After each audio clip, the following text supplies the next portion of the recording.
Bethel Clouds TV, empowering lives.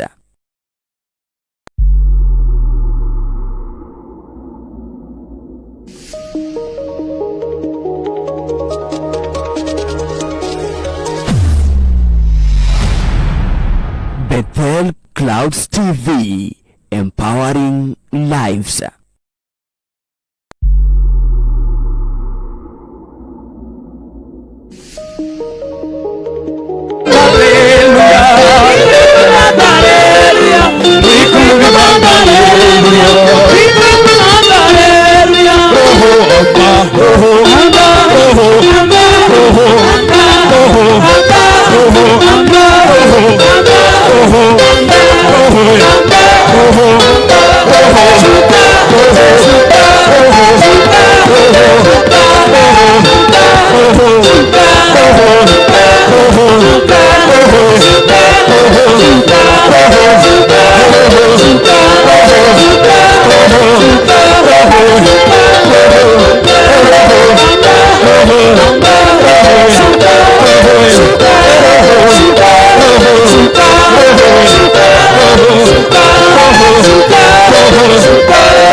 Praise him. Praise him in an African way. So we must praise him.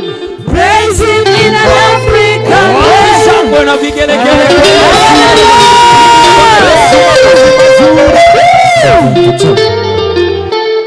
Okulo Jehovah, okulo, okulo Jehovah, okulo Jehovah, okulo. Hi. Oh Jehovah, oh Jehovah,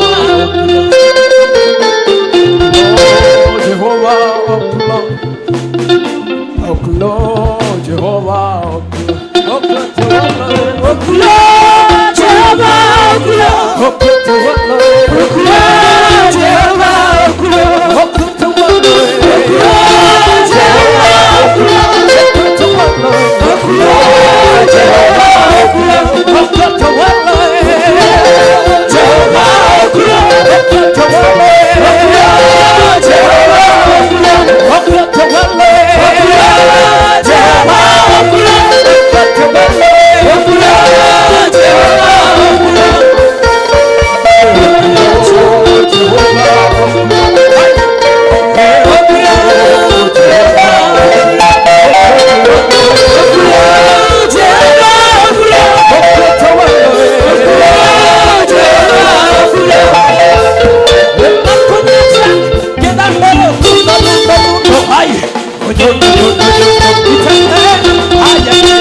Wakamba huku. Wakamba wako. Ibindane ole amaitha makwa. Wanone mulilikane. Manenie masia nyumba ito ni athela ende muvango wa Ngai kwetu wendia wa musewe umeutia Yesu ataiwe nyumba ito ni kathime manenie masia nyumba ito ni athela ende muvango wa Ngai kwetu wendia wa musewe umeutia Yesu ataiwe nyumba ito nega ibindane ole Emaitha makwa kila kitoe mase wanone mulilikane. Mazeke namba ikola kia mazeke namba ikola kia wapi makofi na shangwe piga makofi kweli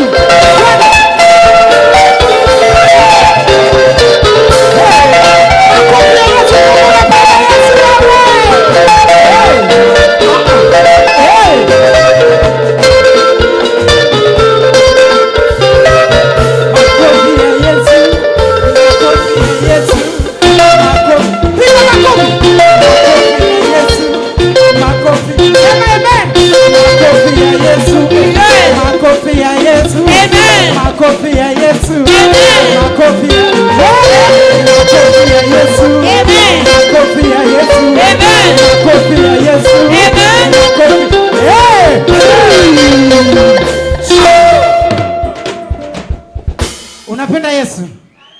Do you love Jesus?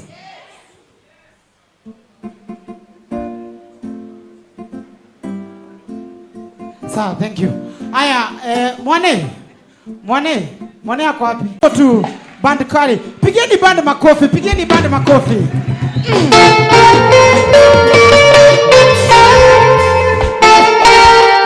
Buda, ni mapema, unataka kunipeleka level gani? Mimi naitwa John Paul, kwa wale ambao wanijui na wale ambao wananijua. My good name is John Paul Santana Apio. I'm a gospel artist. Na bado mimi ndio youth leader wa Utawala. Tukiwa na mwane pale Embakasi East. Si ndio tunasema vijana wawe na amani. Vijana mnapenda amani? Vijana mnapenda amani? Siwezi sahau Mr. Wangombe. Pigeni Mr. Wangombe makofi. Timu kubwa.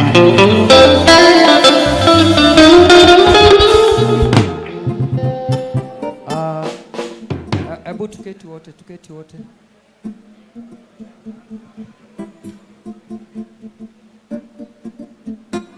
Hakikisha mahali kuna empty seat. Tusimame juu. Na kama wewe unajua ni mwanaume ambaye ni mwanaume kamili na ako ndani ya nyumba ya Mungu, hakaagi na kofia yake kwa kichwa. Kama wewe ni toa kofia, haijalishi wewe ni nani, weka kofia chini. Tengeneza hiyo kitu baba. Toa hiyo, toa. Nataka kuongea na hawa watu. We mami. Babi, unaweza toka hapo? Ndio kae pale. Wachana nayo tu. Wanasikia joto? Simu umefunguliwa hiyo? Sasa wewe toa hiyo microphone hapo. Fungua vizuri hizo madirisha vizuri kabisa. Umesoti chini? Uko chini mumesoti? Fungua basi mlango. Kusiingie mtu mwingine hapo na kusitoke mtu. Akitoka asirudi. Kama uko na makojo ukae nayo. Kama uko na pupu ukae nayo. Si ndio? Sisi ni jeshi. Balance. Sisi ni jeshi, si ndio? Wangapi wanapenda amani? Mimi nataka kubadilisha hii slogan ya mimi napenda amani. Sema mimi ni mfalme wa amani. Guza kifua, useme mimi ni mfalme. Sema hashtag. Mimi ndio mfalme wa amani. Jipigie makofi.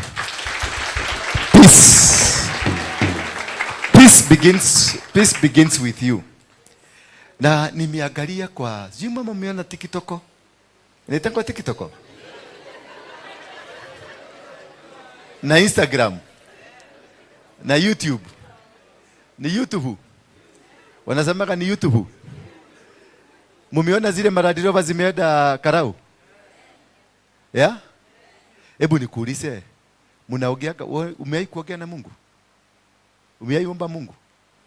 Ushaiomba? Ashai kusikia siku moja? Yeah?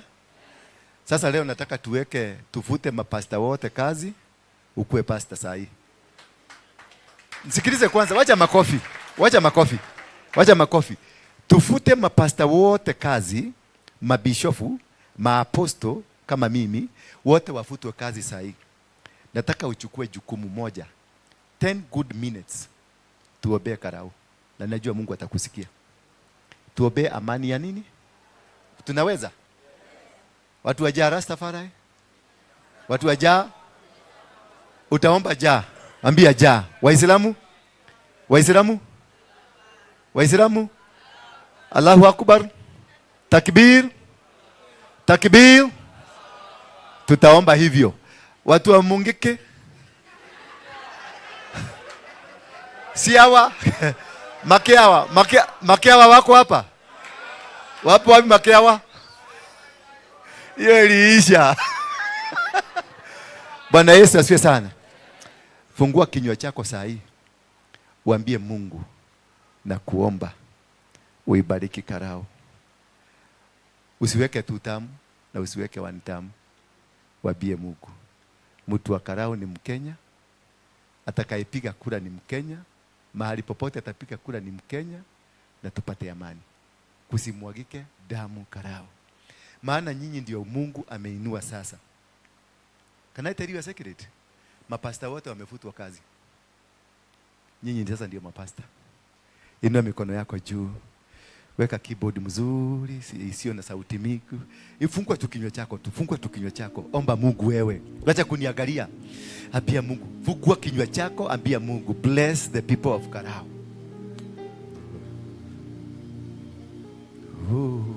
Father, we thank you and we give you glory. Tunakuabudu, punguza volume. Tunakuabudu Baba siku hii ya leo. Maana tumekusanyika kusanyiko ambalo si la kawaida. Ni kusanyiko la watu ambao wamedharauliwa. Ni kusanyiko ambalo ni la watu ambao hawaonekani kama ni watu wa maana. Ni kusanyiko la watoto wako. Tumekuja, tumeinua mikono yetu hapa kulilia wewe. Ukaweze kusimama kule Karau. Kusitokee maafa wala umwagikaji wa damu aina yoyote ile. Watu watakapopiga kura, wapige kura wakamaliza. Baba, ukaweze kuwabariki. Mshindi atakayepatikana apatikane kwa haki.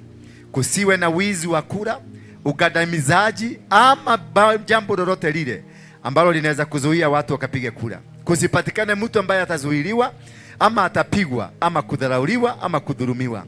Wote ambao wamepanga njama ya kupigana kule, wote na wakashindwe katika jina la Yesu Kristo. Wakatokomee, wakose nguvu za mikono, wakose nguvu za miguu, wakose nguvu za maono, wasione watu wa Karau. Na wale wametoka Nairobi kwenda kuleta machafuko huko, wakifika huko wapagawe, wasione, wasijue njia za huko, ila watu wa Karau peke yao wakasimame kwa njia takatifu. Na ni katika jina la Yesu Kristo tunaomba na kuamini. Asanteni sana. Sasa kaa. Unajua Mungu amekusikia. Tulipokuwa kule Jakaranda tulimwaga tu mafuta pale. Si mlikuwa mmeambiwa mkuje mchome Nairobi? Wale magundi, si nyinyi, wale magundi si walikuwa wameambiwa? Ilichomeka. Wacha niwaambie. From now henceforth hakuna mali ya mtu itaharibika. Na tukiamua maandamano tutafanya maandamano ya amani na tunamaliza na amani. Na kama tutafanya vitu zote kwa amani, hata polisi wakikuja watakuja wanasikia miguu imekosa nguvu wanakuacha. Kwa sababu Mungu wetu ni mkubwa. Sema Mungu wetu ni mkubwa. Sema Mungu wetu ni mkubwa. Ninataka kupatia story kidogo ya mtu alikuwa anaitwa Daudi. Nani anajua Daudi wa Biblia? Nani amewahi kusikia Daudi wa Biblia, David in the Bible? Kwani hawa watu wote mlikuja mkitegemea nini? Maana mnaniangalia na macho mengine ya jaa. Ile unafikiria sivyo kutakuwa. Kwa hivyo afadhali unisikilize, maana ile neno nitakupatia ndio utatoka nayo hapa. Yeah?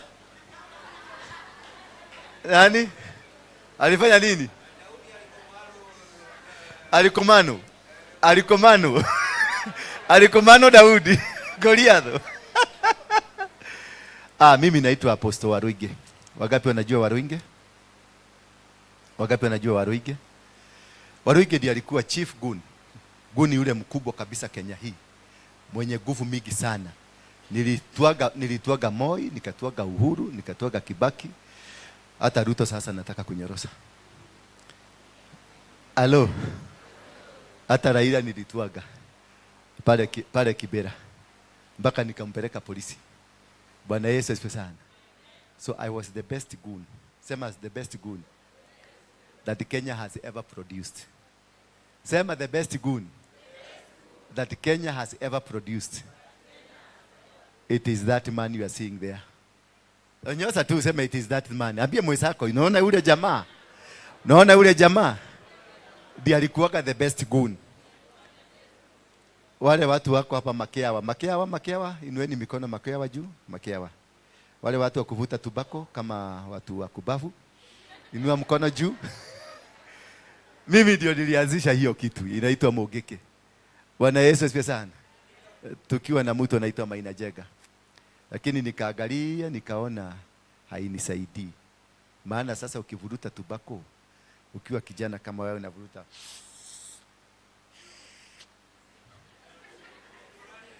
alafu ujiga ni kuvuruta si mbaya. Kuvuruta si nini? Ujiga ni hawa jamaa wabebagi handkerchief. Anafanyaga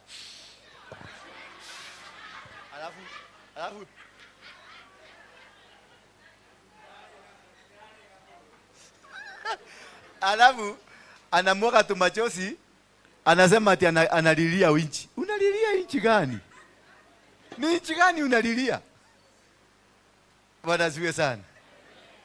Bwana asifiwe sana. Leo ni siku muhimu kwetu.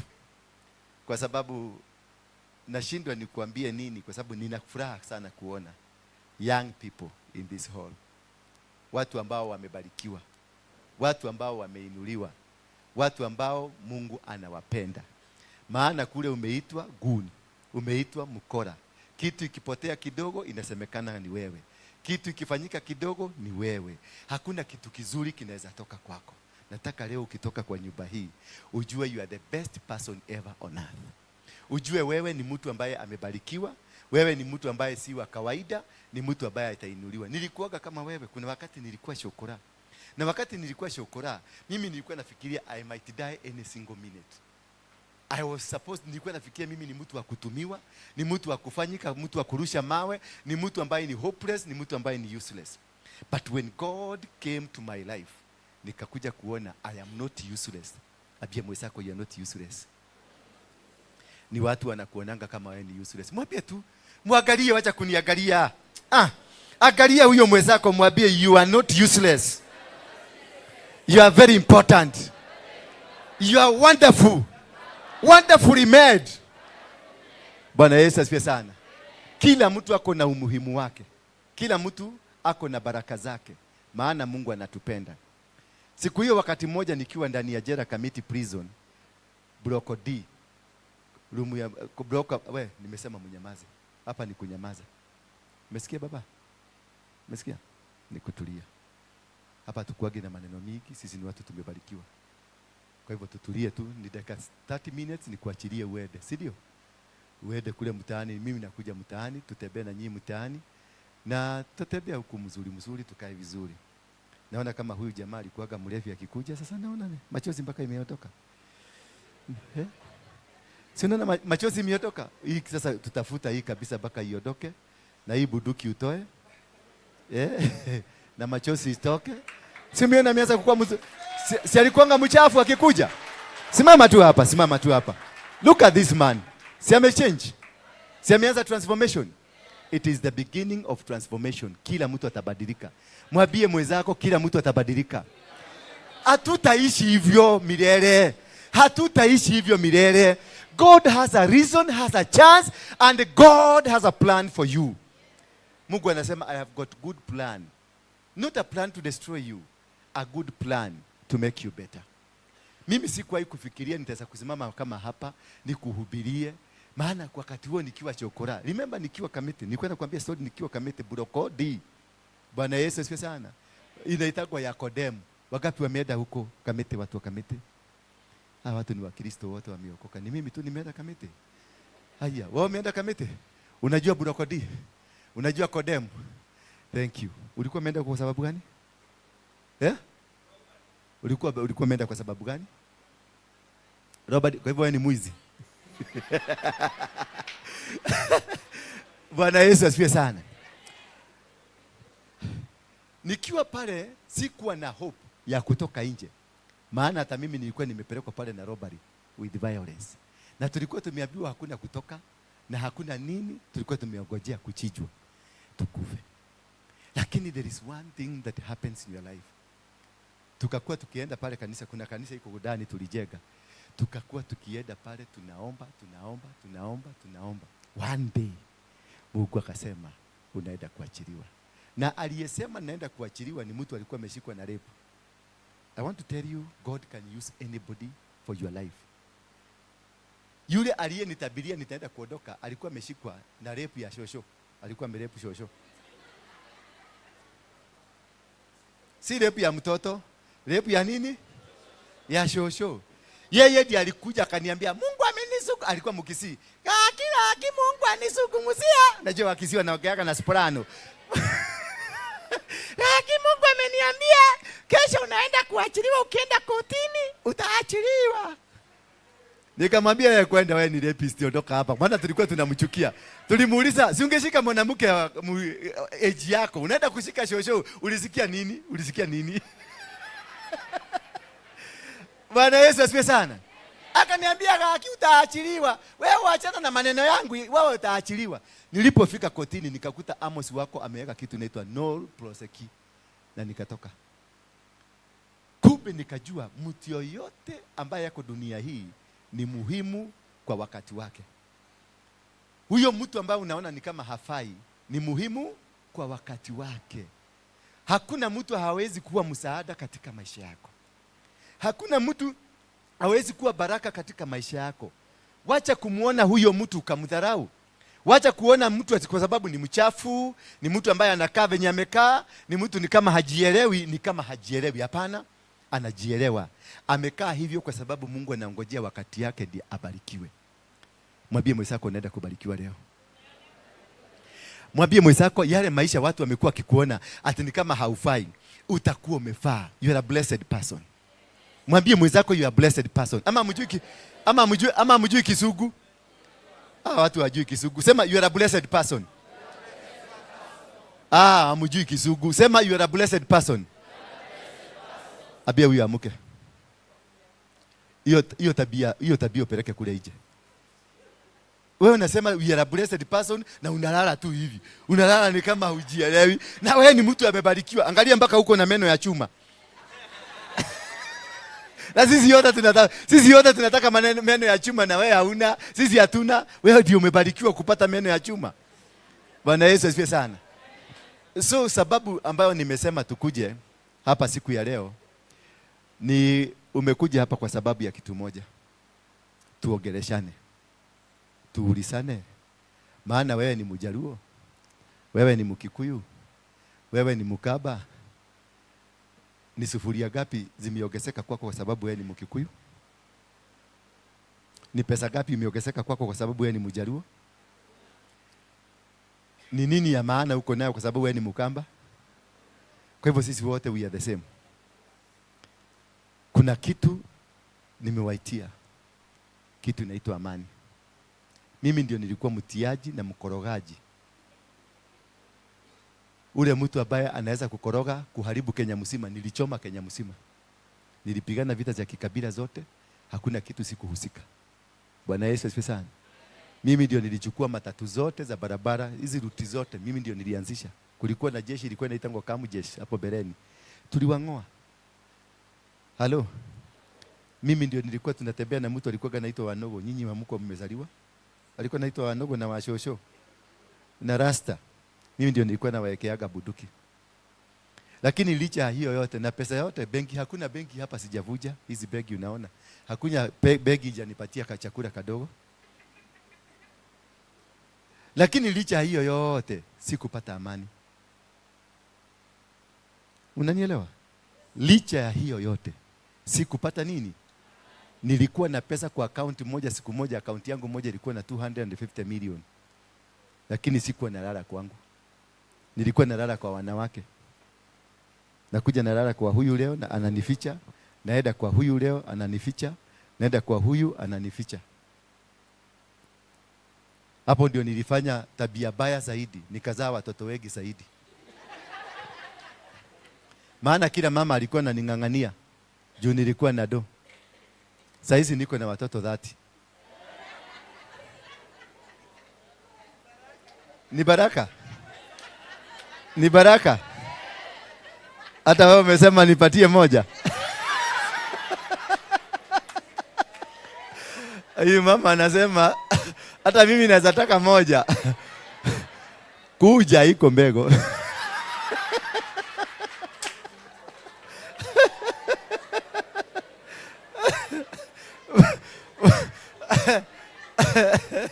Bwana asifiwe sana. You will never have peace without God in you. Hata ukuwe na mabilioni ya pesa. Hakuna mtu Kenya hii sijakula na yeye, Raila, Kenyatta, Ruto, watu wote. But there is no peace without God. Hata ukikujua kuiba, maana kuna watu wanajua kuiba vizuri. Watu wanakuanga na vidole akiigiza hivi. Kuna msichana wangu hapa wakazi ametoka hapa tu juzi, ametoka hapa. Ameniambia kibeti yake ilikuwa imefungwa vizuri lakini simu ilitolewa. Nikamuuliza unaona kama ilitolewa aje? Mimi sijui, maana mimi nilikuwa nimeshika kibeti na nimeweka wapi?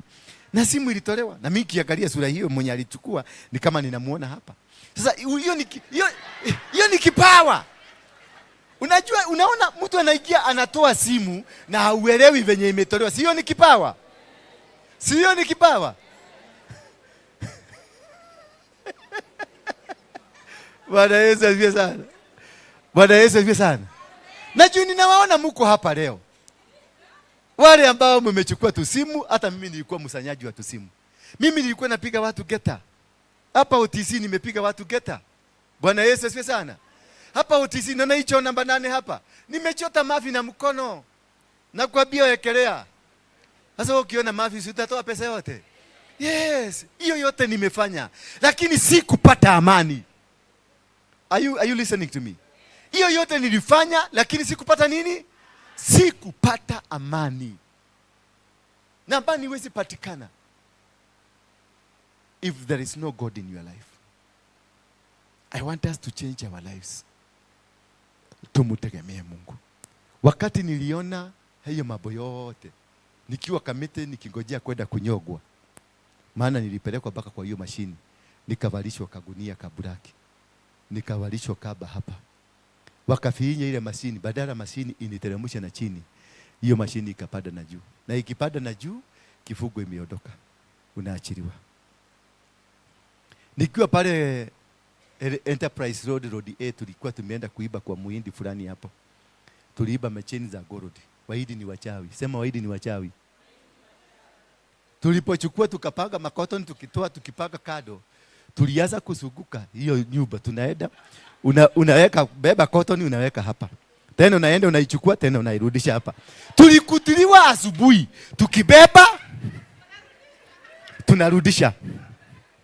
Tukibeba unarudisha. Tulikuwa tumechoka by asubuhi. Sasa siku hiyo wakati polisi walikuja walisema hakuna haja ya kusamea hawa. Tulitolewa nje. Tukaambiwa tupagane laini. Tupigwe marisasi. Wote tukapigwa marisasi. Mimi ilipitia hapa. Iligoga ikachokea kwa tumbo. Mimi nikaaguka. Wao wengine wote walikufa. Mimi peke yangu ndio nilibaki. Mimi peke yangu. Ilikata tumbo hapa. Mwambie mtu there is God in heaven. Ninaona watu kama 5 hapa 6 washapigwa marisasi hapa. Kama huyu anakaa kupigwa risasi ya hapa. Ni kweli ama ni uongo? Yeah? Si umepigwa risasi hapa? Kweli basi. Yes. Hapa. Muulize. Ninaiona ilipita hapa. Nikamuizi hapa watu wakikaona.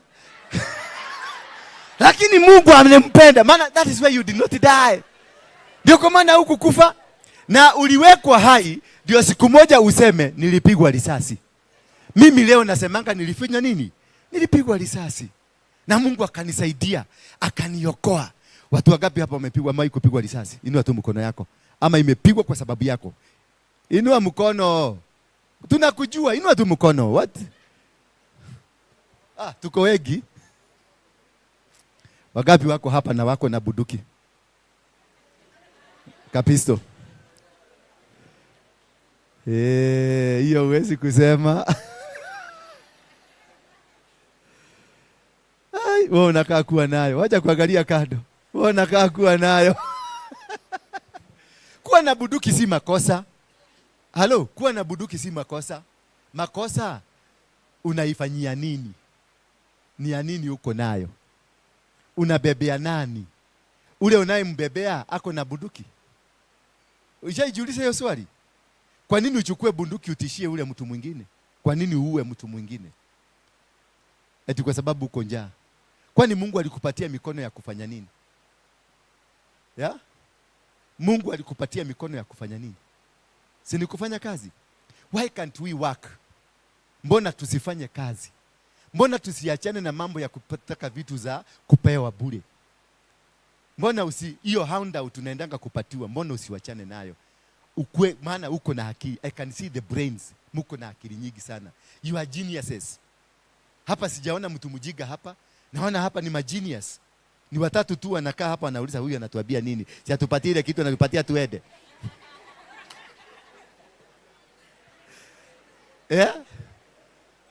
Kuna hapa wanasema huyu naye alikuja kutuhubiria. Leo ni Sunday. Leo ni Wednesday. Leo ni nini? Siku ya kubarikiwa. Mwambie mwenzako ni siku ya kubarikiwa. Ni siku ya kubadilishiwa maisha. Leo lazima tubadilishe maisha. Hello, by fire by force. Sema by fire by force. Our life must change. Unajua si vizuri uonekane. Kangalia, hebu kuja baba, kuja tu. Huyu mtu alianza ujabasi akiwa mtu mdogo sana.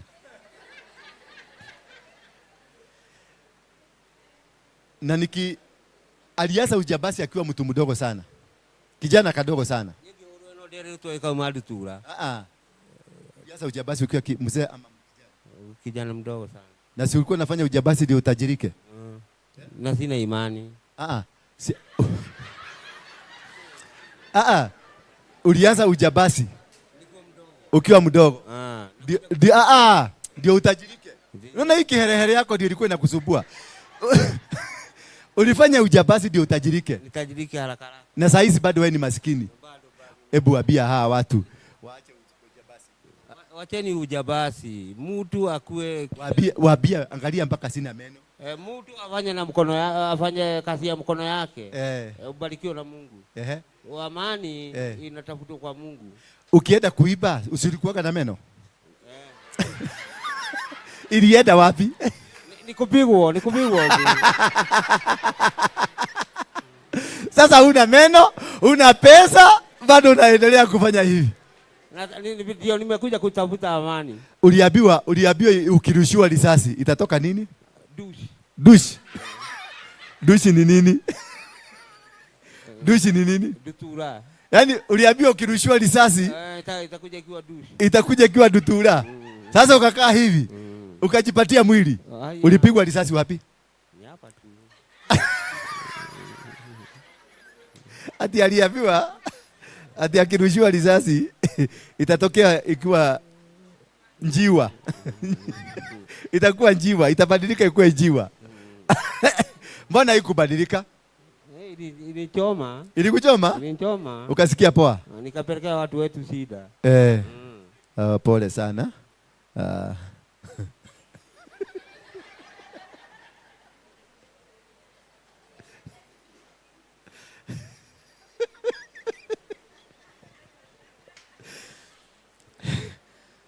Pole, nitakusaidia uweke kazi. Unaweza kufanya kazi?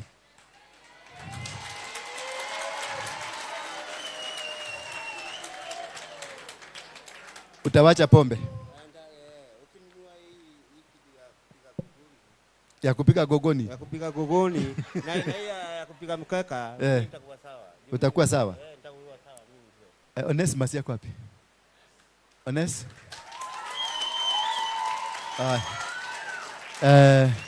Nani tuko naye? Kuja. Huyu. Chukua namba yake. Hizo vitu anasema tumutafutie. Tutamubadilishia. Maana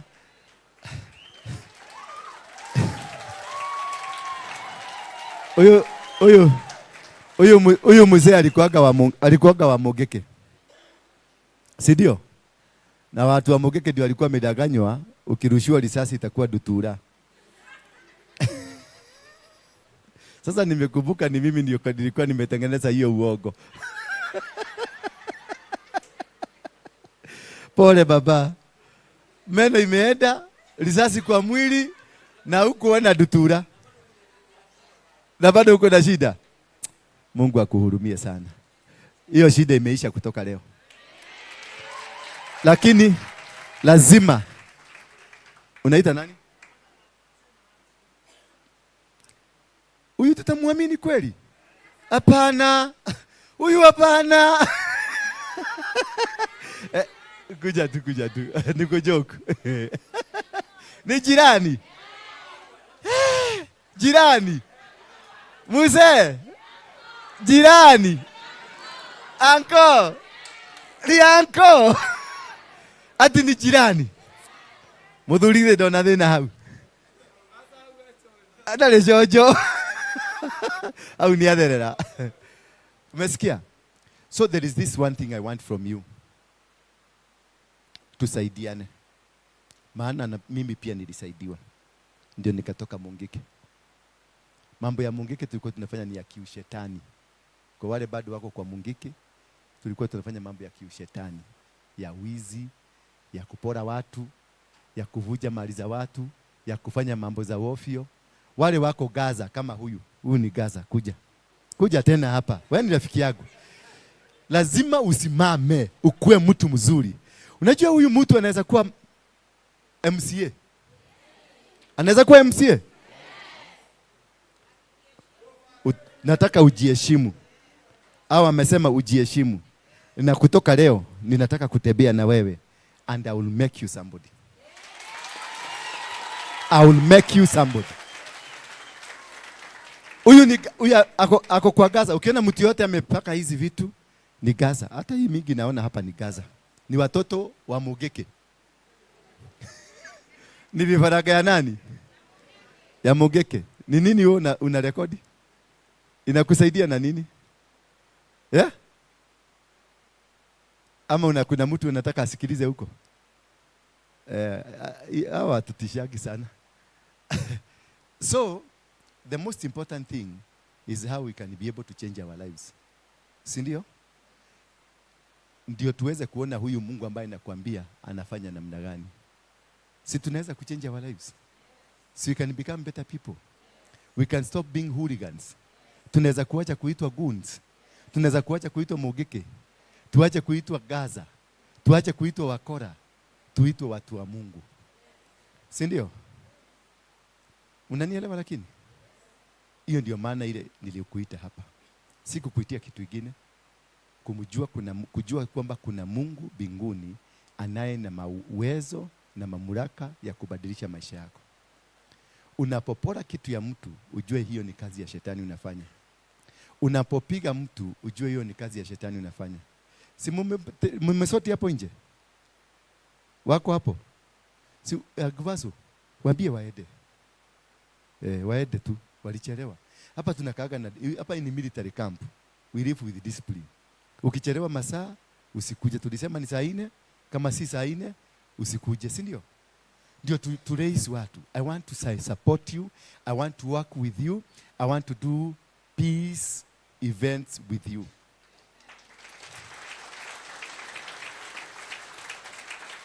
Na tunaanza na wapi? Tulianza Jacaranda, sasa tunakuja hapa City Center. Naona hapa archive. Tutakuja hapa tupige magoti tuombe Mungu, tumwambie Mungu. Siku nyingi tumeitwa majabasi, siku nyingi tumeitwa goons, siku nyingi tumeitwa hivi, tumekuja Baba, tusikie, utusamee, utupatie njia. Hata huyu Ruto alikuwa kijana kama wewe, hata huyu Raila alikuwa mtu kama wewe, Uhuru alikuwa mtu kama wewe, and God helped them. Wakasimama, you can also become. Your life can change. You can be a better person. Ile kitu nataka kuwahimiza kutoka leo. Usimuone mtu ni Mkikuyu, ama ni Mjaluo, ama ni Mkamba. Muone huyu mtu is your brother. Bwana Yesu asifiwe sana.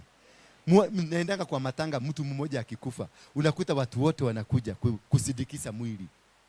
Si ndio? Watu wote wanakujaga. Kuna mtu alikuwa ananiambia ukitaka kujua unapendwa. Sema ukitaka kujua unapendwa. Mwambie mwenzako ukitaka kujua unapendwa. Mwangalie tu. Ukitaka kujua unapendwa. Ongeza sauti mzuri. Ukitaka kujua unapendwa. Jaribu tu kufa. Jaribu tu kufa.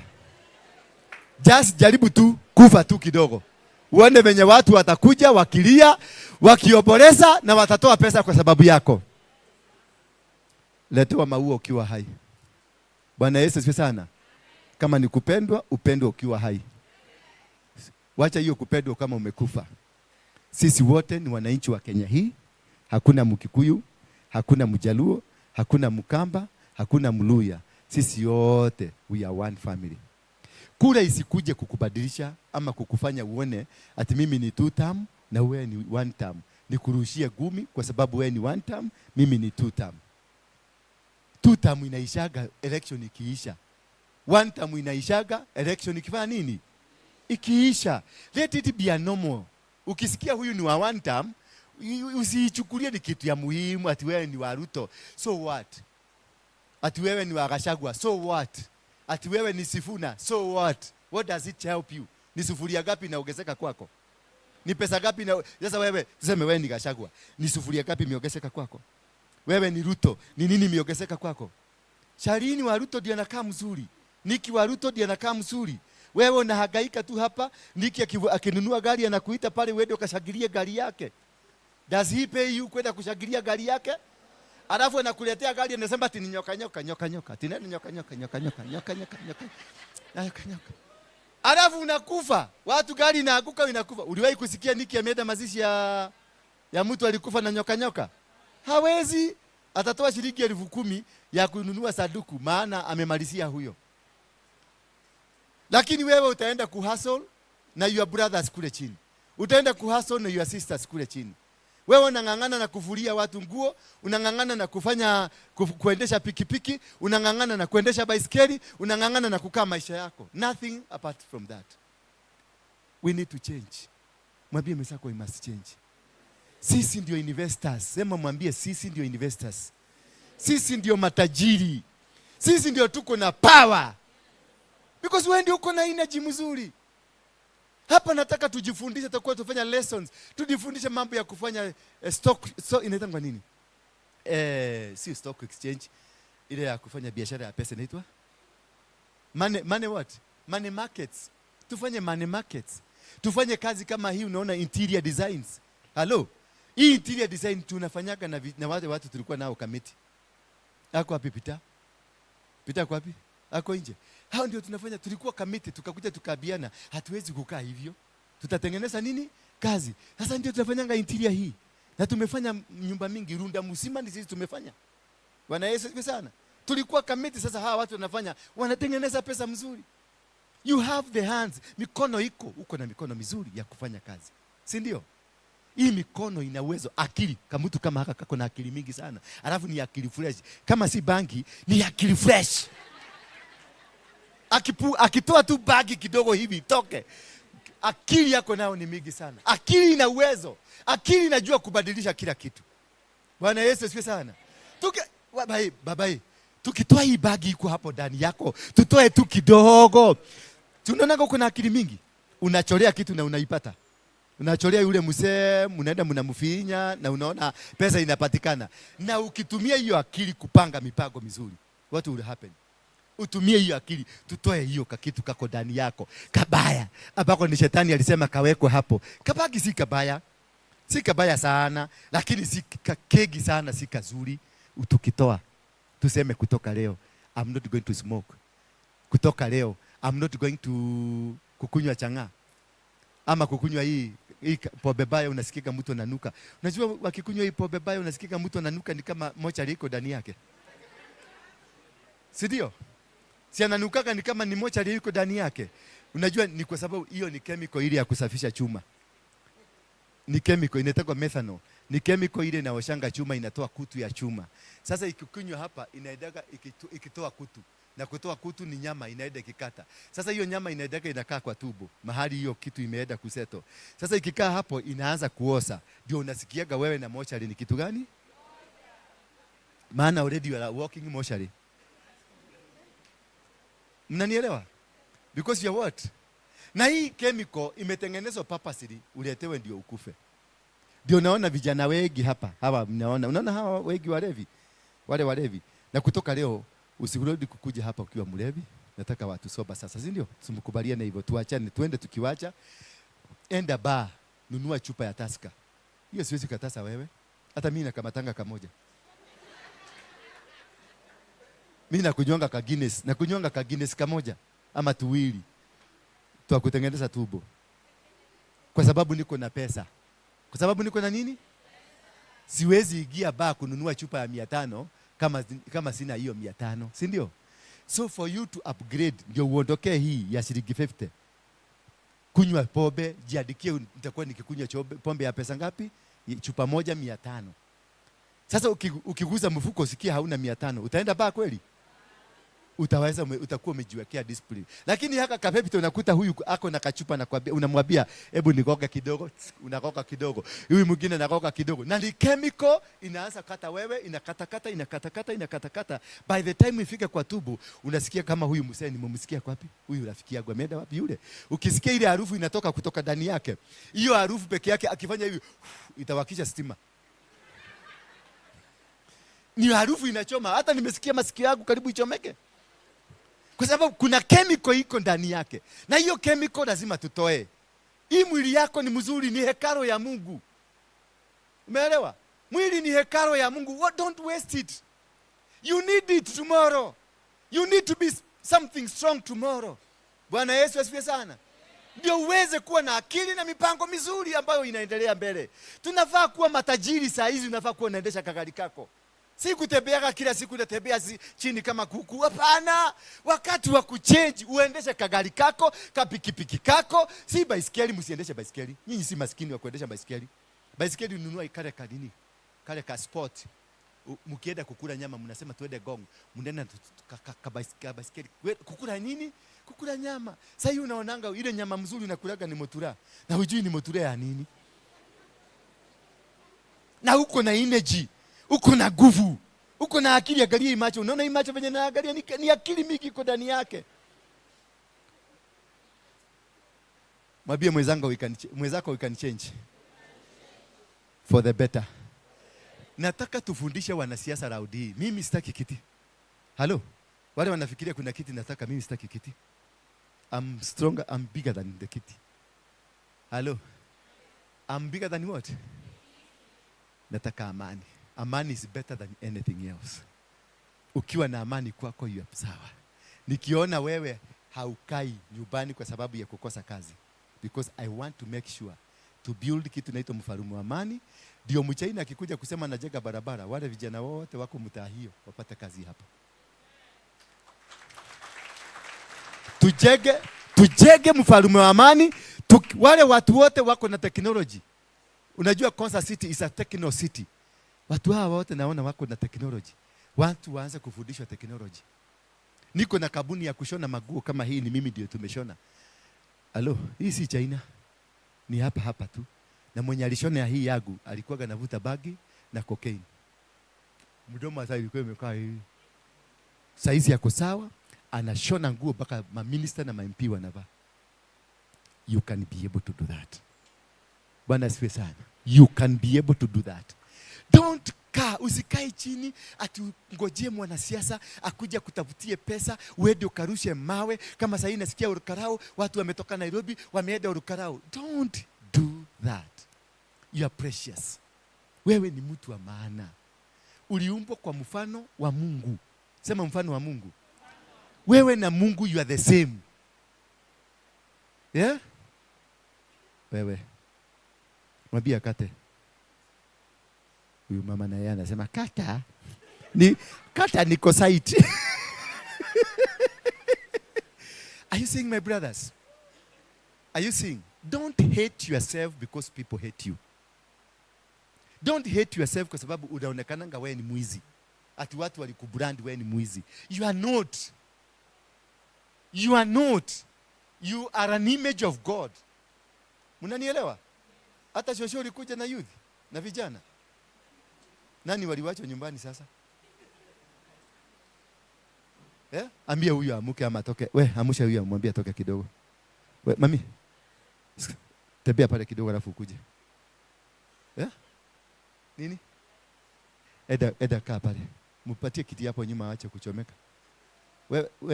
Kuja hapa, eda pale. Ama kuja saidi. Kuja hapa. Eda pale. Ukae katikati ya wamama. Wacha apite. Tumeelewa hivyo? Tumeelewa hivyo? I'm giving you the message of hope that we have a future. And this future depends with you. You have tomorrow. And this tomorrow depends with? This tomorrow depends with you. It depends with you. If only you can make a positive change. Usirushe mawe, usipige mtu, usiende kwa mwanasiasa ndio akutumie. Nenda kwa mwanasiasa akuopea polisi yake. Akwambia nitafanya hivi na hivi na hivi. Akwambia I want you to be here because of this. Ukienda kwa PS Omolo, usiende kukua goon. Uende uambie PS Omolo kwa sababu you are powerful. You are in an office that controls Kenya mzima. Tuwekee miradi kama vijana.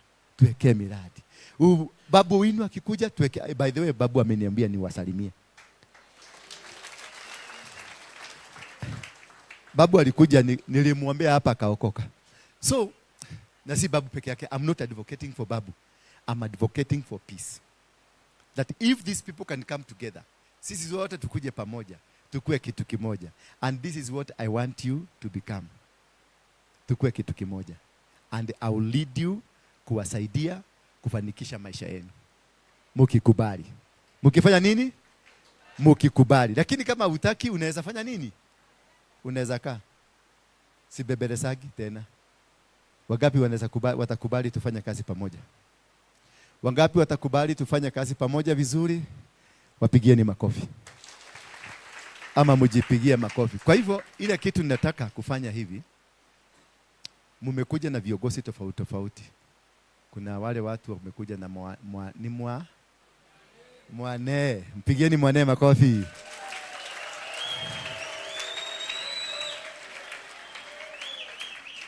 Bunge power. Bunge power. Yes, niona watu wa bunge. Bunge ya wapi hapa? Bunge hiyo ingine ni gani? Bunge ya mwane. Bunge ya Moroto. Moroto iko wapi? Whoever that you are, tutapangana na mwane na viongozi hawa wengine wako hapa. Tutapangana na wao vizuri, alafu tujue ni nini tunaweza kufanya pamoja na wewe. Kwenye mfalme wa amani tuna vitu mingi tunaweza kufanya. Hizo vitu nimewatajia kidogo kidogo, kazi ambayo tunaweza kufanya na mkue sawa. We are going to create employment. We are going to be rich.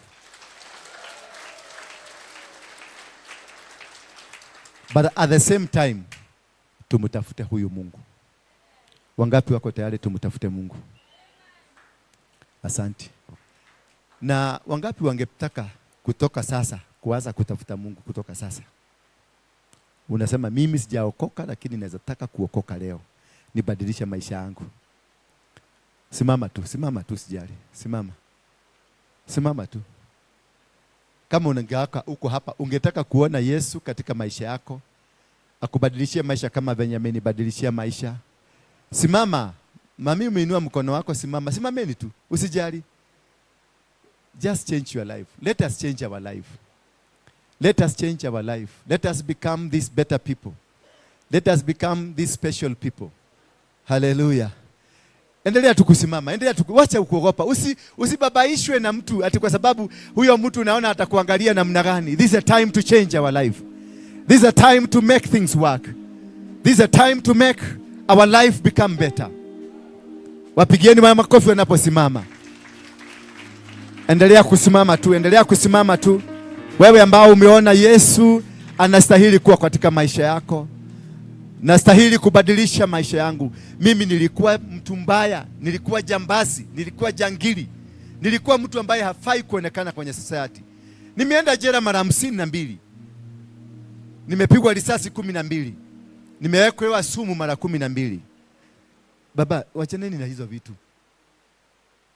Tutulieni tu. Wale ambao wamesimama, simama tu, wacha kukaa chini baba. Kujeni hapa mbele, kujeni hapa. Kujeni tu, kujeni. Nyinyi zote tukuje hapa mbele. Niwaombee. Hii sasa ndio jeshi yangu sasa hii. Hii ndio jeshi. Sema hii ndio jeshi. Yes, padeni hapa juu. Padeni hapa juu. Kanyageni madhabahu. Yes. Kanyaga madhabahu kabisa. Wow. Wow. Nakukumbuka. Wow. Wow.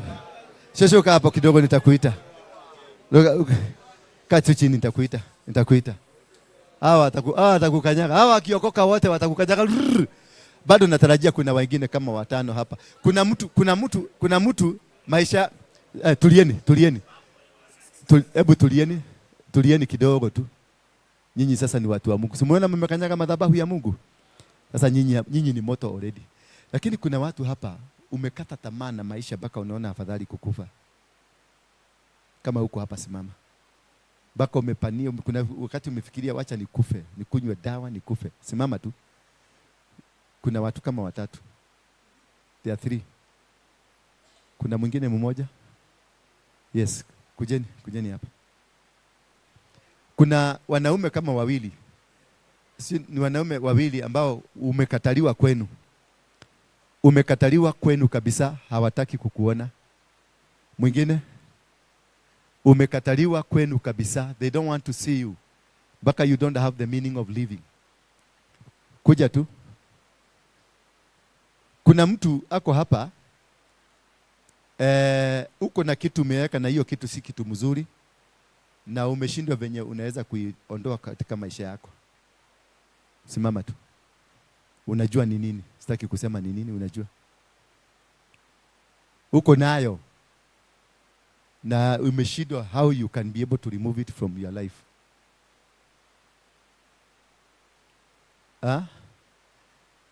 Kuja. Kuna mtu mwingine yako hapa. Kule nyumbani. Mama yako ni mgonjwa sana. Sijui ni mama ama ni auntie ama ni mtu, na umekuwa ukiomba unaona ni kama atakufa. Ile ripoti umepata ni kama atakufa. Kuja maana kwa sababu yako atapona. Kuja. Karibu. Yes.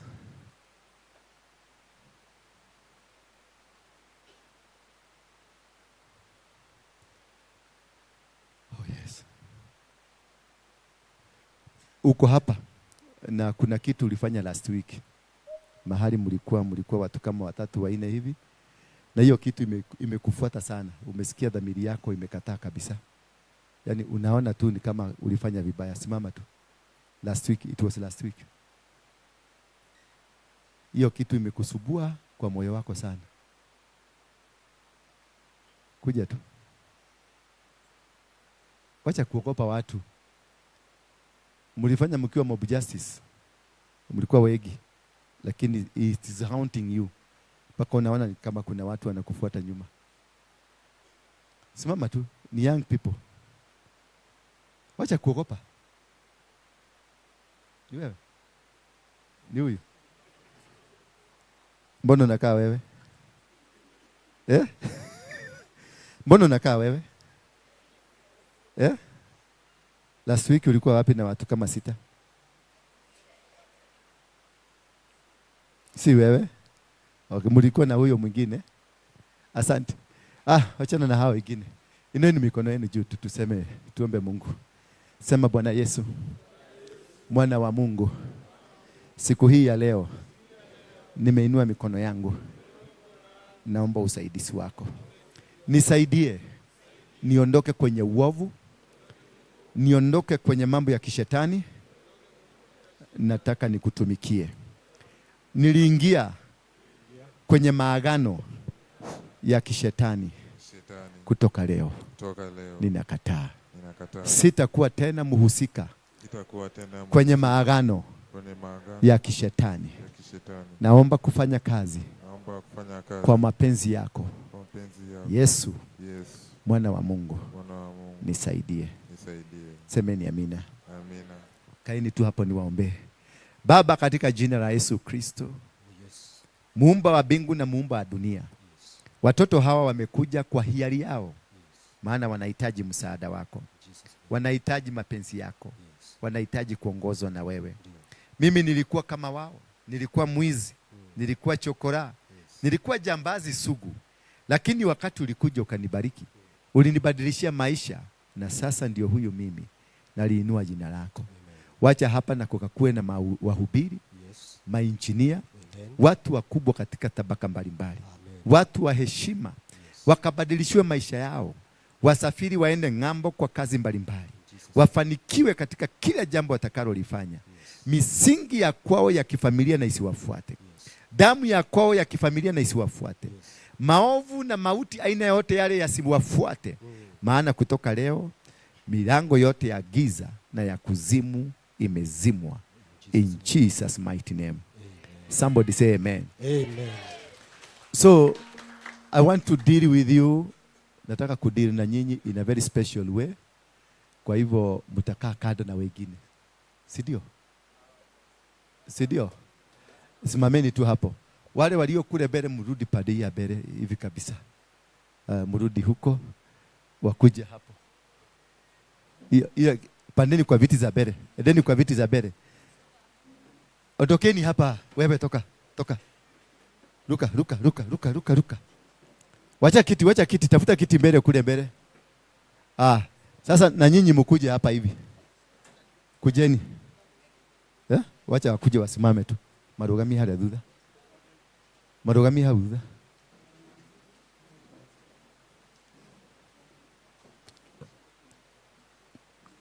Simameni, wengine wasimame hapa hivi. Yeah, because nataka nianzishe klasi yenu. Ndio tufanye kazi na nyinyi. Hao ndio nitaanza miradi pamoja na wao kwanza. Wacha kuangalia huko nyuma ati afadhali nigiokoka. Wako wapi? Sawa, nitaonana na nyinyi. Msitoke. Hebu nipite. Naomba nipite. Yes. Wengine wasimame nyuma. Alafu ushers, naomba majina yao.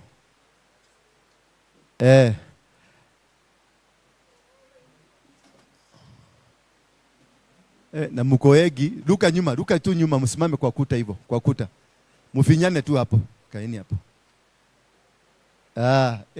Nyumba imekuwa kidogo hii. Wengine, ile laini kujeni hapa, kuna viti hapa. Wewe, kuja hapa mbele, wewe. Hiyo laini. Wewe, na wewe, kujeni hapa. Si wewe, hawa wako nyuma yenu. Nyinyi, wewe wa white, na wewe wa red, na wewe wa black, kujeni mkae, hizi viti ziko hapa. Ndio mupatie hawa nafasi. Kile. Simuchukue ile laini iko hapa nyuma, irudi hapa. Si ni sawa? Si tunaendelea vizuri? Utaona maisha yao venye itabadilika. Wewe kaa gumu tu. Wewe endelea kukaa gumu kama nywele gumu. Wapigieni makofi. Kuna mwingine anafikiria anaona ni vizuri, angetaka ameachwa nyuma.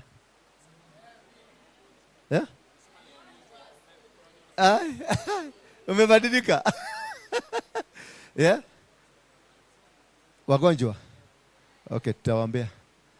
Nataka wale wapange. Wale wengine hiyo kiti ya nyuma, hizo viti. Kujeni hapa. Kujeni tu. Wacheni hawa wameokoka hapo nyuma, hao wengine wakuje hapa. Tafadhali ukiambiwa amuka unaamuka. Please, tumalize hii shughuli tuende. Tuko na 30 minutes from now. Simama wewe unaambiwa usimame. Simama tu. Kwa heshima si kukomadiwa. Wewe unaenda wapi? Wewe wa blue hii laini. Twendeni padire. Twendeni padire. Wewe umeokoka, wewe hujaokoka leo? Wewe. Twendeni padire ingine. Uko tafadhali kwa heshima pita tu hapa mbele. Mami pita hapa mbele. Unajificha nini? Hujaokoka, tuende huko mbele. Hujaokoka. Enda ukae wapi? Dadi. Enda ukae pale. Wale ambao wanasema ni wagonjwa. Simama juu. Unasema wewe ni mgonjwa, unahitaji kuombewa. Kuja hapa mbele. Wale unasikia maumivu, wangetaka kuombewa. Kujeni hapa. Gige. Tengeneza hapo bumper line. Simama tu hapa vizuri. Wale ambao wanahitaji kuombewa. Uko mgonjwa, uko na tatizo, kazi hauna, unahitaji kubarikiwa. Njoo hapa. Alafu tutulie, tafadhali, tutulie tu. Gathaiya, umenyeka laini haraka kinya. Yes. Yeah, wow. Kumbe mnampenda Yesu hivi. Alo, unaitwa nani? Wamboi. Wikaraga kwa boy. Kayole. Ewe na. Jeri wikaraga ko. Haya. Wamboi.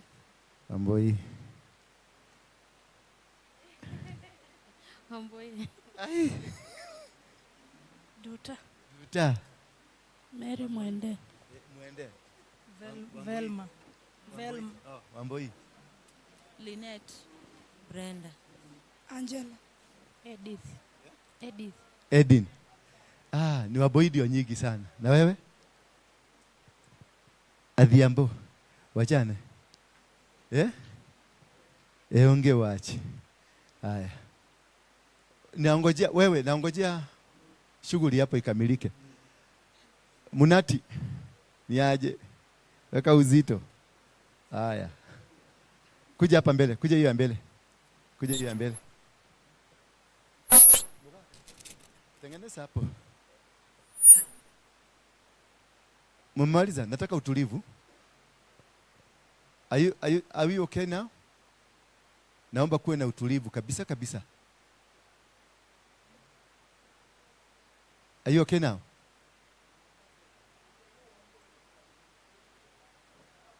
Wao wako sawa? Sawa? Okay. Sasa mnaamini Mungu anaweza kuponya wewe, si ndio? Kabisa. What's the problem, my brother? Kazi yako iende poa. Good. Mami, what's the problem? Na wewe? Mguu. Imefanya nini? Iliteguka. Na wewe? Macho na mguu. Na wewe? Ni mgogo. Wapi? Uliteguka? Na wewe mami? Mamangu ni mgonjwa. Mamako ni mgonjwa. Na wewe baba? Kazi. Kifua. Wewe na kanini? Wewe nama? Wanakalia hii kazi. Bradangu kichwa iliharibika nyumbani, amshikie imani. Kifua na mgongo. Kazi. Mimi naumwa na miguu. Kazi na uombe familia yetu. Kazi. Okay. Sasa pata imani ya kila kitu. Na wewe baba? Kazi. Jua kali itakuua. Na wewe? Kazi na amani.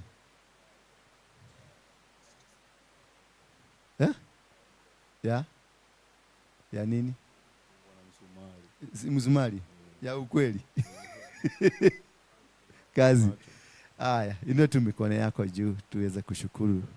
Tupate amani ya kwamba Mungu anaenda kutenda na maisha yako yanaenda kubadilishwa.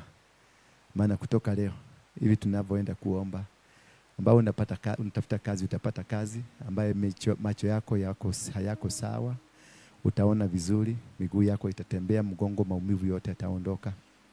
Na chochote ambacho kimekuwa kigumu kwako kimeondoka in Jesus name. Father, in the mighty name of Jesus Christ, I want to thank you because of your servants. Na kushukuru kwa sababu watoto hawa wamekuja nyumba yako na wamekuja wakijua ya kwamba watapata kusaidika.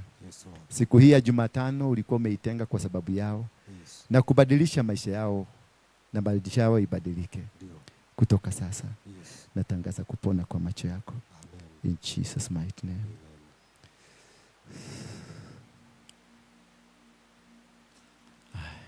Hebu niangalie, fungua macho yako.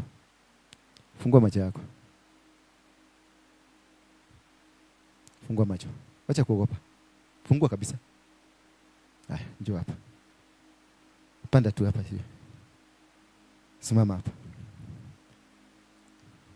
Haya, angalia watu. Acha kuogopa sasa. Angalia watu vizuri.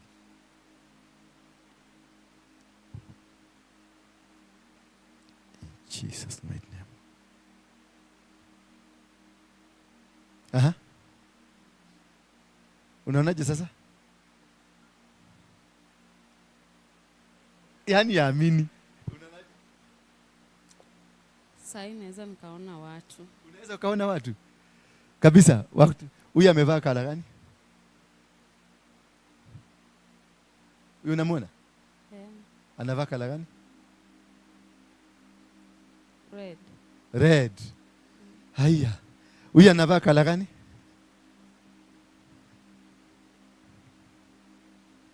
Naona ni bright. Bright. Angalia vizuri tena. Bright gani? Nakuja greenish hivi. Greenish hivi. Yes. Ulikuwa hauoni vizuri? Kuona mbali. Alikuwa haoni.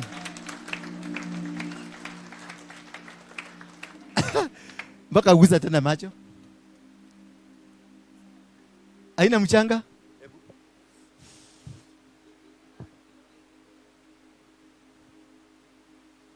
Unaona huko? Naona light. Unaona light? Kila kitu iko sawa? Ulikuwa umeweka mchanga ndani ya macho yako? Kuna film mchanga nikiona mwangaza. Wow, si unaona God can do? Ati alikuwa haoni. Sasa amefanya nini? Sasa amefanya nini? Inua tu mikono yako tena Bwana katika jina la Yesu Kristo. Yes, guza mahali pana kuuma. Guza mahali popote pale unasikia ndio kuna shida. Guza tu, wekelea mkono wako. Maana Yesu anatenda sasa. Yesu anatenda. Yesu anatenda. You're going to be healed in Jesus mighty name. In Jesus mighty name. In Jesus mighty name. Guza tu hapo, Mungu anakutendea, anakubadilishia maisha yako sasa. Utabadilishwa maisha yako in Jesus mighty name. God bless you. God bless you. Nyinyi yote, God bless you. Guza tu mahali pana kuuma. Guza tu hapo. Hapo nasikia kuna matatizo. In Jesus name. In Jesus mighty name. In Jesus mighty name. In Jesus mighty name. In Jesus name. Receive your healing. Healing. Pokea uponyaji wako. Pokea uponyaji wako. Pokea uponyaji wako. Pokea uponyaji wako. Kazi na ipatikane.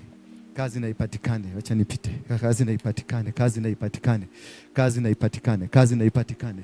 Kazi ipatikane. Kazi ipatikane. Uponyaji ndio huo unakuja. Kazi Mungu nakubadilishie maisha yako. Badilisha maisha yako. In Jesus mighty name. Jesus mighty name. Jesus mighty name. Oh yes. Yes. My brother, God has done it. Yes. Yule wa mgogo wako wapi? Yeah, kuja hapa. Ni nini haugiweza kufanya? Usiende mami, sika hapa. Bado unashughulikiwa.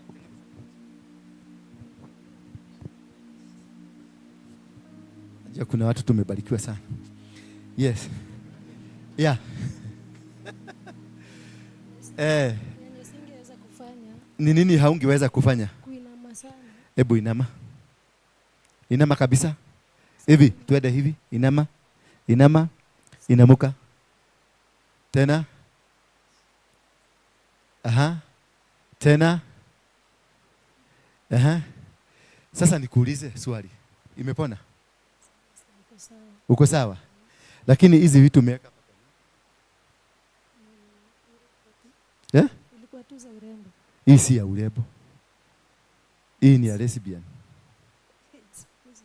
Mwenye alikuweka hapa, alikuweka akiwa na roho ya lesbian. Ndio naona wanaume wamekutoroka. Wacha kucheka. Ndio maana wanaume hawataki stori zako, na ndio nasikia mgogo imeleta shida.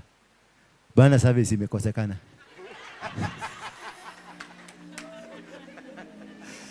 Maana ile roho umewekwa roho ya nini?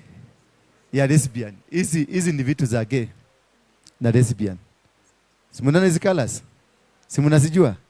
The rainbow colors. Sasa yeye aliwekwa na yeye hakujua amewekwa. Ndio nakutaka sometimes unasikia unataka. Sidio? Sidio? Si unasikiaga unataka? Yeah? Alafu unaamua ujimalizie. Bwana Yesu asifiwe sana. Nani mwingine alikuwa naumwa? Kuja tu hapa Bethel tupatie testimony yako. Ulikuwa nasikia uchungu mahali? Wewe ulikuwa na uchungu wapi? Ulikuwa na uchungu wapi? Aha. Kuja leta tuambie kama jicho imepona. Tuambie tu ukweli yako. Yeah. Macho yamekuwa kamili. Yeah? Hauna uzito?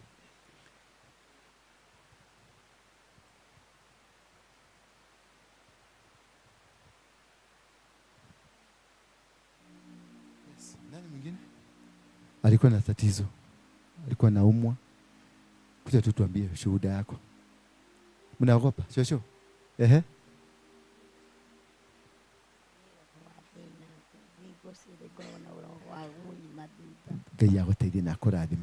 So mpigieni Yesu makofi. Yes. Hao ambao nimeombea hapa, mutakaa kando, sijui mtakaa wapi. I need to have some word with you and God bless you.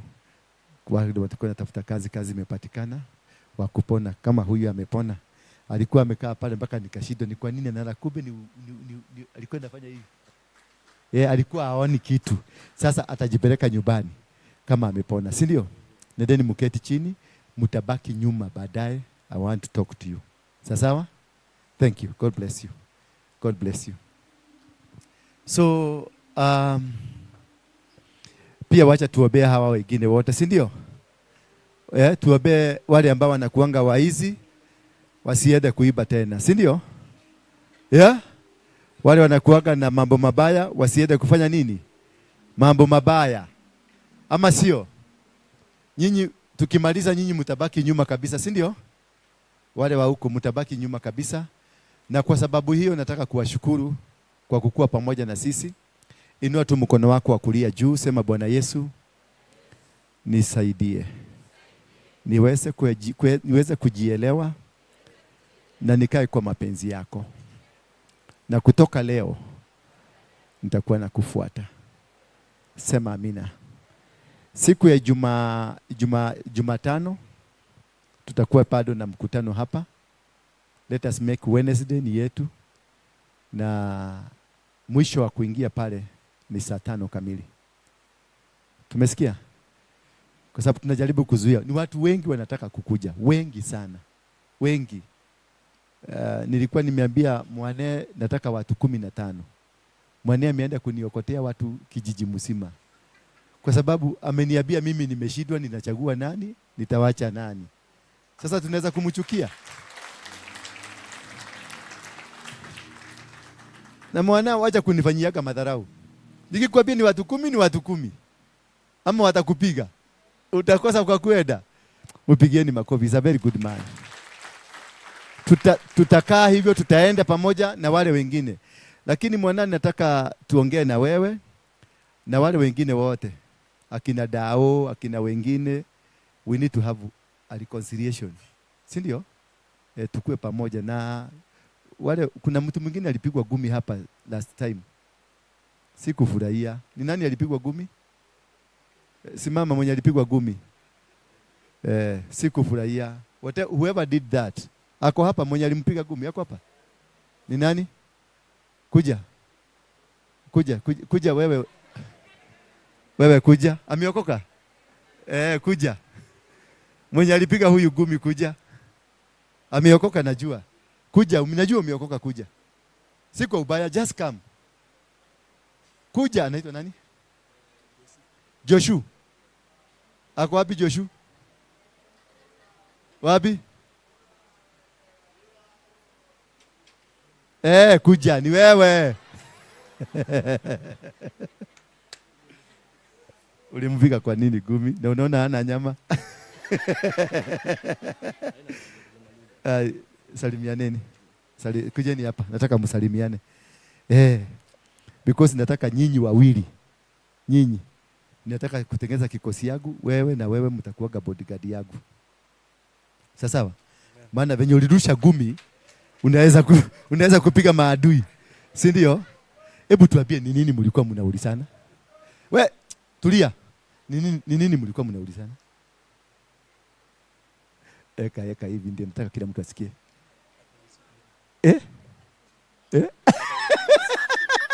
Hadi tulikuwa tunaulizana. Sasa unaona hiyo kitu? Hiyo si mzuri. Wacha usimwage damu ya mwenzako. Sasa hata hawajui walikuwa naulizana ni? Wewe ulikuwa mnaulizana?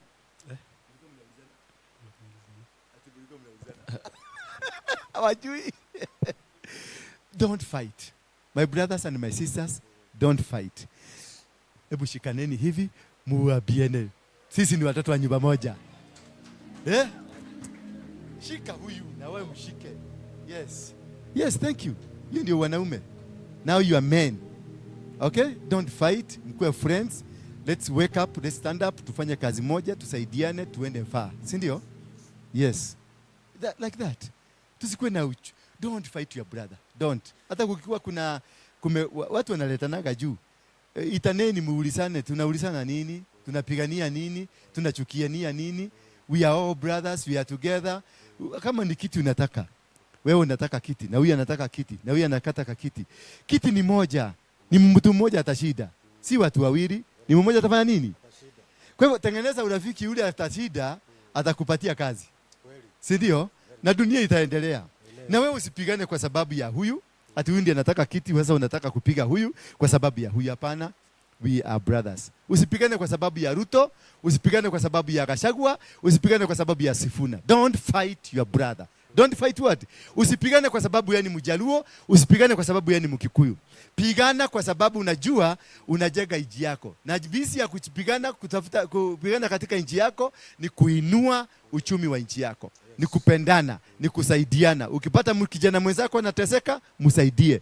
Ukitaka usijalishwe kama ni Mkamba ama ni Mjaluo, kijana ni kijana, ni mvulana ni msichana, ni Mkenya. Sisi wote ni wa Kenya. Tusaidiane, tukae one family.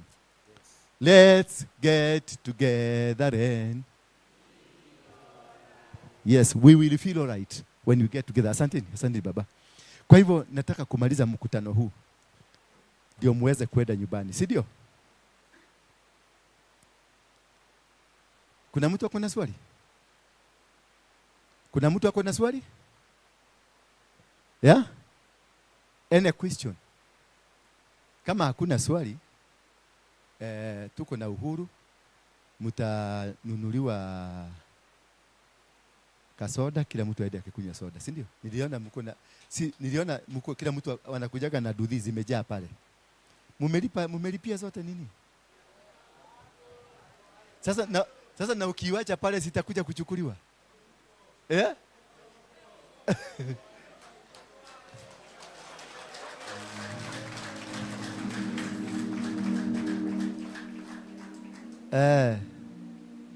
So kupitia kwa viongozi ambao wamewalete, nataka proposal.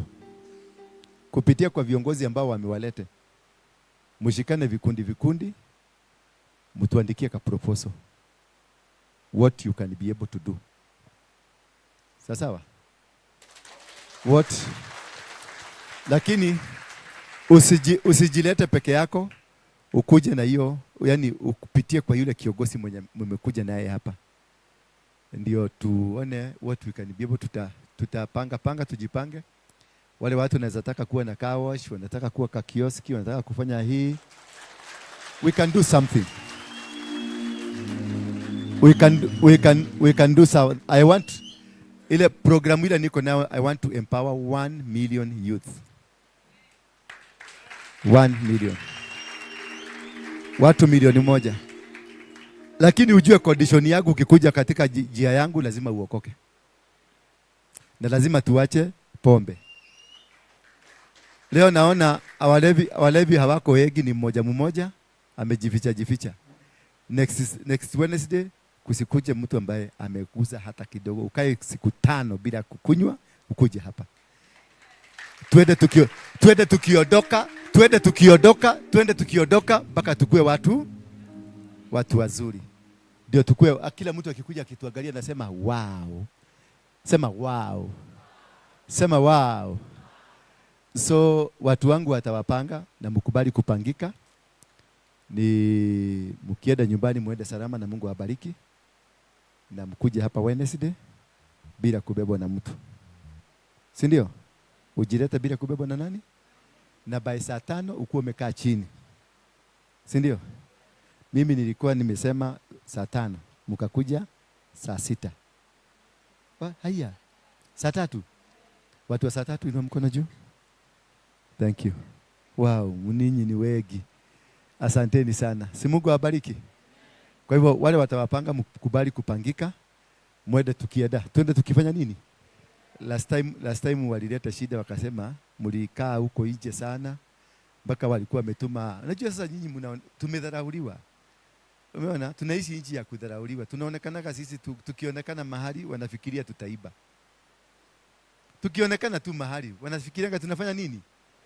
Sasa hata wameleta Land Rover pale nje ati kwa sababu ati mkitoka hapa mnaangalia na macho hivi mnaiba. Wacha nikwambie, watatii. Na watatufanya nini? Watatukoma na watatuzoea. Wataendelea kutuona, lakini kwa muda sasa ukitoka wewe toka ukiendaga. Tuache hiyo tension yao, tuwaondolee tension. Maana watu ni wale tu, si ni wale wajinga. Ni wale tu wajinga. Kwa sababu ukiona mtu ana mbinu zake za kufanya vitu, epuka tu kidogo, ni few days atatii. Ama hatatii? Yes, najua watatii. Mimi najua watatii. Watatii. Watakuja hapa kuomba msamaha. Walituchocha hapa, walituambia maneno mingi. Ati hiyo watu wanakuja hapo ni wakora. Sasa hata DCI nini? Hata naona wa DCI wawili hapa wako hapa ndani, ati wamekuja kusikiliza ni nini tunafanya. Sasa unaona watu wamekosa kazi. Watu intelligence naona wako hapa 2 3 wanakaa hapa wanang'edhia, wanajaribu kung'edhia kusikiliza. Acha ujiga, ende waambie wewe ni mjiga. Najua DCI anasemaga DCI ama intelligence sasa nini, kwa sababu wako pamoja. Hapa hakuna mkora, waambie hivyo. Hapa hakuna mkora. Hapa hakuna mwizi.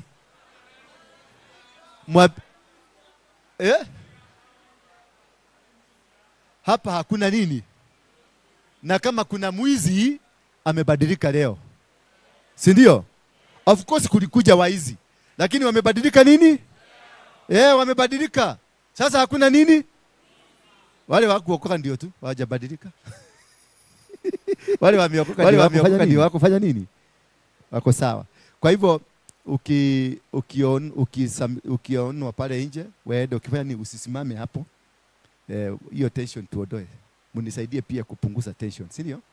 Ukitoka unatoka ukienda. Usiende kungojea mtu na pale chini. Wewe ukitoka kwa sababu nimesikia wamejipanga hapo. eti ndio waone ni nani anasubasuba hapo, wakuulize wewe unafanya nini hapa, uleta kitambulisho. Ni kama wewe ni ubwa. Yaani ubwa kuiticho kitambulisho. Leta kitambulisho. Kwani hawakuoni wewe ni Mkenya? Wewe ni Mkongo? Ama wewe ni Msomalia? Siangalia nywele aone si ya Somalia. Sasa sura kama hizi unaona hii sura ni ya Kenya tu. Sura kama hizi unaona. Si unaona hii ni Kikuyu ya Murang'a? Hauhitaji kuambiwa Kikuyu ya Murang'a. Kwa hivyo ukitoka pale, utoke ukifanya nini? Ukiendaga mwana. Naona ulinua mkono juu. Aha. Nataka kusalimia. Haya.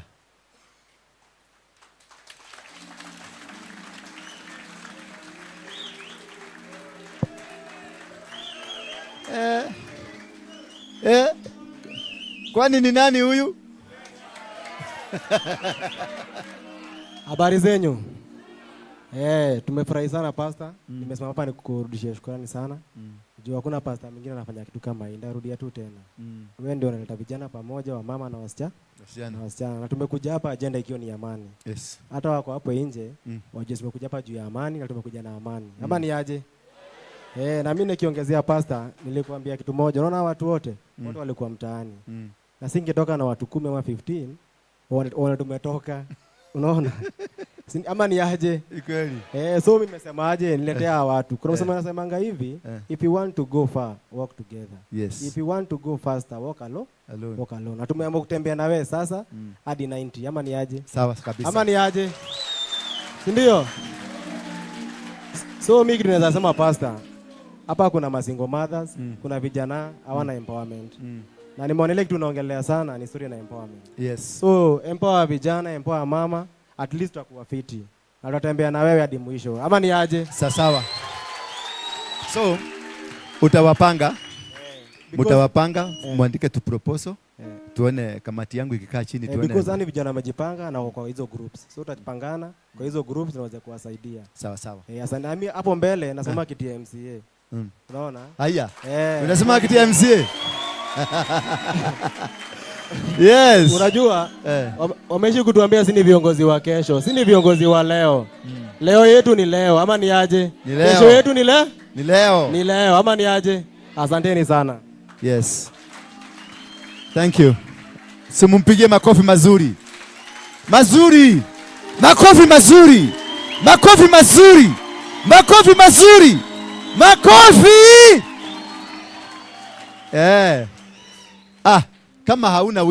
Kama hauna wivu na yeye kuwa MCA, mpigie makofi.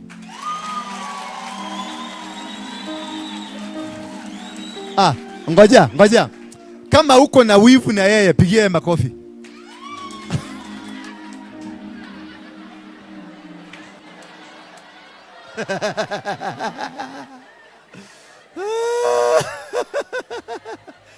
Asante. Kwa hivyo kupitia kwa kiongozi wale wameletwa, mmekuja na huyo kiongozi, mutapitia kwake tupate proposals alafu tuanze immediately. Si ndio? Yes. Kwa hivyo Wednesday mkuje na hiyo proposals zote ndio tuanze mradi mara moja, mara that. Alafu mkienda mtaani.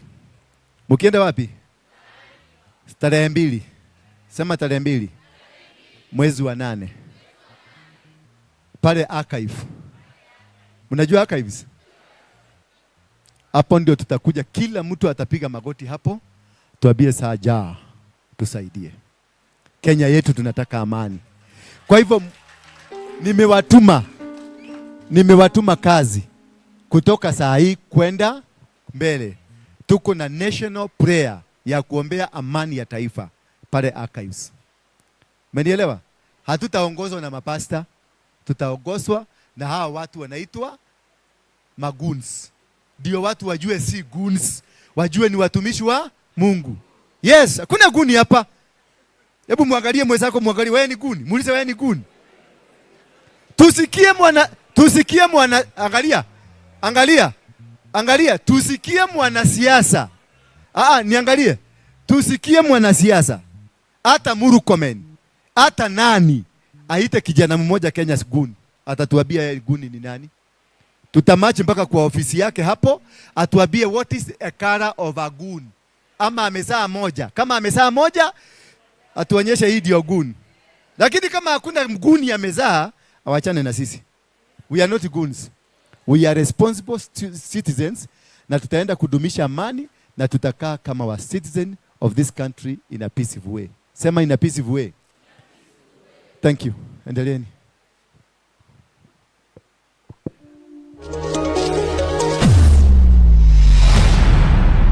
Bethel Clouds TV, empowering lives.